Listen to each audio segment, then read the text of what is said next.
Zaruska, 23. She was attacked with a knife and was pronounced dead at the scene while riding a train in North Carolina. North Carolina Governor Josh Stein said Monday he was appalled by the unprovoked murder of a Ukrainian woman on Charlotte's light rail system late last month, with the recent release of the attack on video causing outrage nationwide. I am heartbroken for the family who lost their loved one to this senseless act of violence, and are appalled by the footage of her murder. We need more cops on the beat to keep people safe. Zaruska, 23, was fatally stabbed on August 22nd, just before 10 p.m., while riding the Lynx Blue Line in Charlotte. She flees a war in Ukraine to come here and live safe, and this monster takes her life. According to the affidavit, Zaruska boarded the train and sat in an aisle seat directly in front of the suspect, 34-year-old DeCarlos Brown Jr., who was seen in a window seat wearing an orange sweatshirt. The train travels for approximately 4.5 minutes before the suspect pulls a knife out of his pocket, unfolds the knife, pauses, then stands up and strikes at the victim 3 times. Prior to the stabbing, there appeared to be no interaction between the victim and the defendant. She was pronounced dead at the scene, and a witness directed officials to the location of the suspect. Brown was arrested after he was released from the hospital with non-life-threatening injuries sustained at the time of the incident, and was charged with first-degree murder. The 34-year-old suspect has a criminal record including larceny and breaking and entering charges. He also spent 5 years in prison for robbery with a dangerous weapon starting in 2015 at the North Carolina Department of Adult Correction. He should have never been free. He still should have been locked up, and she would have never have lost her life. Brown's next court appearance is scheduled for September 19th. It is unclear whether Brown has an attorney who can speak on his behalf. Charlotte Mayor V said the murder was a senseless and tragic loss. Prayers remain with Zaruska's family as they continue to grieve through an unimaginable time. Like so many of you, I'm heartbroken, and I've been thinking hard about what safety really looks like in our city. I remain committed to doing all we can do to protect our residents and ensure Charlotte is a place where everyone feels safe. The Charlotte Area Transit System, or CATS, confirmed to ABC News there was not security on board the train at the time of the attack, with a spokesperson saying a security team patrols the system. They are not stationed in one area. At the time of the incident, they were riding on a train directly in front of where the incident occurred. According to Zaruska's obituary, she was born in Ukraine and immigrated to the U.S. with her mother, sister, and brother to escape the war, and she quickly embraced her new life in the United States. 23-year-old who was described as a gifted and passionate artist who will be remembered for her kindness, her creativity, and the lasting impression she left on everyone she met. President Donald Trump said he had seen the horrible video and gave his love and hope to the family when he was asked about the incident on Monday. Carolina have released surveillance video of the unprovoked murder of a woman on a Charlotte commuter train. There needs to be change. We are not showing the attack, but moments after this video was taken, 23-year-old Irina Zaruska took a seat in front of the man on the right in the red hoodie and began scrolling on her phone. After a few minutes, police say the man identified as 34-year-old DeCarlos Brown took out a pocket knife, stood up, and stabbed Zaruska several times. Passengers rushed to help her, but it was too late. Very alarming as a woman who rides solo. People have harassed other people. You can tell that they're probably not mentally well. Brown was arrested after stepping off the train and faces first-degree murder charges. He has more than a dozen convictions dating back to 2014. His own mother says this tragedy could have been prevented. She says after he served 5 years in prison for armed robbery, Brown began to behave strangely. She says she got an involuntary commitment order and he was placed under psychiatric monitoring, diagnosed with schizophrenia.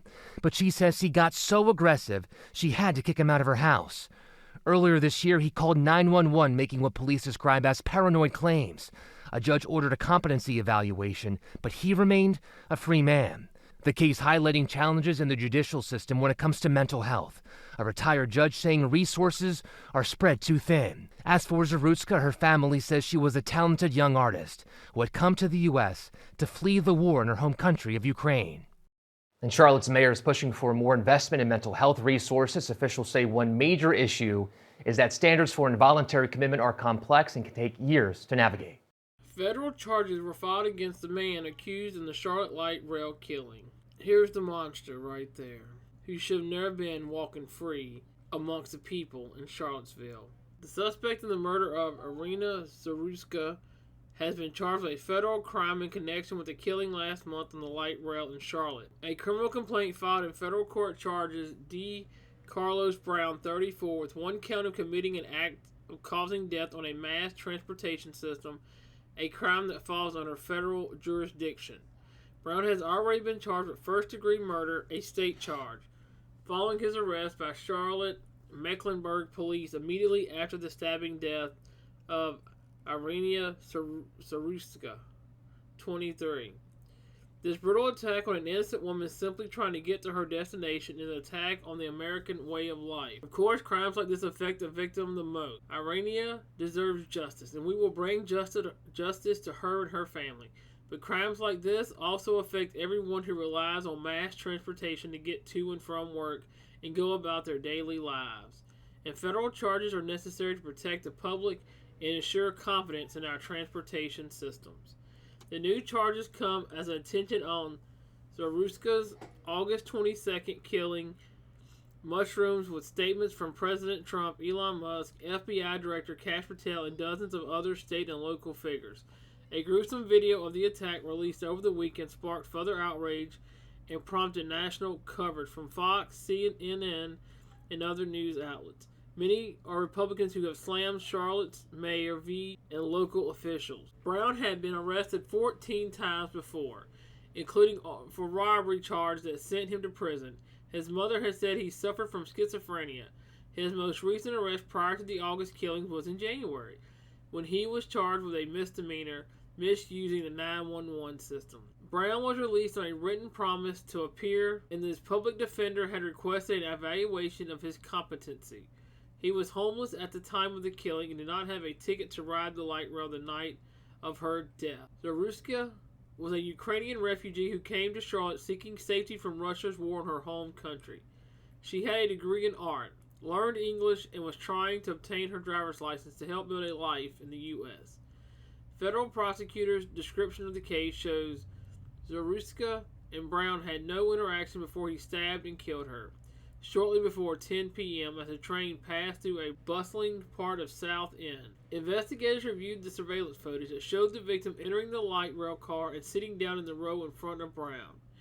4 minutes later, he pulled a knife from his pocket and unfolded it before striking the victim 3 times from behind. Following the attack, Brown walked away from the victim, prosecutors wrote. Zarutska was a young woman living the American dream. Her horrific murder is a direct result of failed, soft-on-crime policies that put criminals before innocent people, said Pam Bondi. I have directed my attorneys to federally prosecute DeCarlos Brown Jr., a repeat violent offender with a history of violent crime for murder. We will seek the maximum penalty for this unforgivable act of violence. He will never again see the light of day as a free man. Brown faces a maximum penalty of life in prison without parole or the death penalty, if convicted. In addition to the state charges that also carry a life sentence if convicted. Monsters walk among us. When you're away from your home, be aware of what's going on around you. Attorney General Pam Bondi is working really hard that we must get answers about the causes of these repeated attacks, and we're working very, very hard on that. The Trump administration will have no tolerance for terrorism or political violence, and that includes hate crimes against Christians, Jews, or anybody else. We're not going to allow it. And there was also a horrible killing recently in Charlotte, where I talked about, and so many others, and we're going to get to the end of it. And You know, So, folks, I am sure everybody has heard of this already. It's hard to miss, even though most news companies out there didn't cover it. In fact, let me pull up a list real quick. New York Times, CNN, Washington Post, MSNBC, NPR, USA Today, Reuters, Axios, ABC News, and PBS. And people are like, well, how could an innocent woman being stabbed on a bus not be covered by these companies? It's pretty obvious. They only cover things that further their own agenda.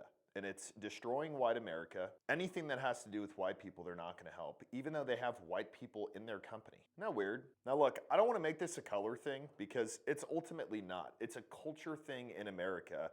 Unfortunately, it's kind of hard for a lot of people to not make it a color thing because a certain group of people are causing a lot of the crime and murders in America, and they account for a very low percentage of the population. That's not a racist statement. That's not anything crazy. It's the fucking facts. And if you're, I don't know, on the left or whoever, and you take that and you say, I'm gonna take that personally, then you're the reason why shit doesn't change in America. So I'm not gonna go into the super far details of this because everybody's heard of it, but this Ukrainian woman left Ukraine to escape what is going on over there, which is fair, wanted salvation here, wanted peace here. She's on her phone, unaware, on a bus, which if you're a woman and you're in public, you should never be on your fucking phone, ever. If you have to be on your phone, I'm not kidding, find a public restroom, go in there and lock the door, and then look at your phone. Look at the times we're in. Even as a man, you really shouldn't be on your phone in public because this can literally happen to anyone. If this was a man, it would have been no different. But she's sitting on her phone, playing a game, doing whatever, and this dude behind her just stabs her in the neck, pulls out a pocket knife, kills her. Walks around like, oh, okay. Now, who knows what could have been going through this dude's mind? He could have been on drugs. He could just really hate white people. He could just be over life, whatever it is. But I think this is something that a lot of people don't think about. It's like, where do you think you're going to go once you're dead? Do you think you're going to be judged by God on how you live this life? And if you don't believe in him, okay. If you're a person who thinks you just shut your eyes and it's done, don't you want to put your best foot forward in this life? Some people don't, like this individual. But my question is, what is going to be done now? There are always talks of gun control. There are always talks of, well, how do we reduce crime? There are always talks of, well, there's a mass shooting or there's a stabbing or whatever. What do we do about it? The first thing that I would say in regards to this is if you ever go on a bus or any kind of public transportation or in public or whatever, you better be ready for fucking violence. It's a shame that America has become a place like that. But if you are not ready to go to war with someone at any point in the day or be super fast in terms of running away, you're gambling with your life. I've had conversation time and time again with people. Oh, well, it won't happen to me. Oh, I don't need to carry a gun because we got police. Oh, well, I just don't really know a lot about guns, so I probably shouldn't carry it. Bullshit. If I'm in public, I don't have anxiety. I'm not worried about everything. But I operate as if everyone wants to kill me. So I'll go up to people, shake their hand, be super nice to them, but I'm looking at what they're doing. I know what's behind my back. Or I position myself in a restaurant to where I can see all the exits, all the doors, and an escape plan for it. But most people don't think like that. So what can be done? Because everyone's really pissed off about this situation, but it's over and it's done with. We're not going back in the past. What can be done to prevent future situations? Here's one thing I will say. If you're a person who believes in gun control or you're in Congress and is pushing for gun control, you need to shut the fuck up. Right now, you need to be promoting every American buy a gun and have it on your person at all times. Because where is a bystander here stopping this? This guy walks throughout the whole bus, blood dripping all over the place. Nobody does a damn thing. I know if it was one of us, I would have shot the guy, 100%. I mean, what are we doing? This could be your mom. This could be your wife. This could be your sister. This could be your daughter. And then there are people out there who are like, oh man, we gotta have more sympathy for the homeless people in America. Okay, if we wanna do that, stop giving our fucking money to Ukraine. Stop giving our money overseas and handle the homelessness problem. I don't agree with spending money on it. If that's really your opinion, it would not take that much money to solve homelessness. But why is it like this? It's like, oh man, when the trans shooter happened, oh, don't be mean to trans people. When this happened, it's like, oh, he's homeless, so it's cool. I mean, he probably had issues. No, where is accountability? Let me tell you how messed up our system is, okay? This guy did all this on this bus, walked out, was arrested almost immediately. He had a hand injury. I don't know what it was, but he was treated for it. Are you fucking kidding me? The dude should have been kneeled down on that platform in front of that train and had a machete just take his fucking head off. Film it for the world to see. We don't need a justice system for this. We don't need oh man, you'll see your day in court. No, dude, it's on camera. There's no argument of innocence or guilt with this. I'm sorry, there's not. And I know that's a dangerous precedent to set, but this is the most obvious thing in the world. We need to bring back public executions in the most heinous way possible, the most painful way possible, and the most drawn out way possible if you're willing to do something like this. Not just a bullet to the head, not just being hanged, not just an electric chair, none of those. We need to scare the shit out of people from doing this. That's the only way people are going to learn, or we need everybody armed to where people don't have an opportunity to do this. I mean, I know if any of us here were sitting on that bus and we were behind the guy or next to him and we saw him pull out a knife, my gun would be out. And I'd probably ask him, what the fuck do you need a knife for right now? Because there are situations that call for you opening a knife, opening a box, hunting, but on a bus, in a seat. Anyways, it's clear that nobody wanted to do anything about this. Everyone was scared. People didn't know what was going on. But in a situation like this, I have to ask again, if you were to put the guy down on the bus after the incident happened, what would happen to you? We just don't know anymore.